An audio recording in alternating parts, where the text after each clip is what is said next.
অন্তর্বর্তী সরকারের তথ্য উপদেষ্টার পদ থেকে পদত্যাগ করেছেন মোহাম্মদ নাহিদ ইসলাম। মঙ্গলবার দুপুরে প্রধান উপদেষ্টার কার্যালয় সূত্রে এ তথ্য জানা গেছে বলে এক প্রতিবেদনে জানিয়েছে সংবাদ মাধ্যম প্রথম আলো। তবে এ বিষয়ে এখনো প্রজ্ঞাপন জারি হয়নি।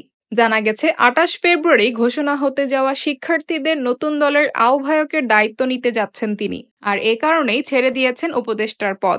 উল্লেখ্য, ছাত্র জনতার আন্দোলনের মুখে গত বছরের ৫ আগস্ট শেখ হাসিনার নেতৃত্বাধীন সরকারের পতনের পর ৮ আগস্ট ডক্টর মোহাম্মদ ইউনূসকে প্রধান উপদেষ্টা করে গঠিত হয় অন্তর্বর্তীকালীন সরকার।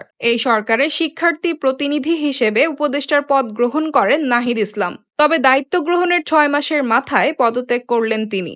গত কয়েকদিন ধরেই বৈষম্য বিরোধী ছাত্র আন্দোলনে নেতৃত্ব দেওয়া শিক্ষার্থী এবং জাতীয় নাগরিক কমিটির শিক্ষার্থী জনতার সমন্বয়ে গঠিত নতুন রাজনৈতিক দলের শীর্ষ পদটি নাহিদ ইসলাম নেবেন বলে খবর ছড়িয়ে পড়ে। তবে নাহিদ ইসলাম জানিয়েছিলেন, রাজনৈতিক দলের পদ নিলে তিনি উপদেষ্টা পদ ছেড়ে দেবেন। এবার তার পদত্যাগের মাধ্যমে রাজনৈতিক দলের দায়িত্ব নেওয়ার বিষয়টি মোটামুটি নিশ্চিত বলে ধরে নেওয়া যাচ্ছে। তবে নতুন রাজনৈতিক দলের নাম কী হবে এবং নাহিদ ইসলাম কোন পদ নিচ্ছেন সেটি নিশ্চিত হওয়া যায়নি।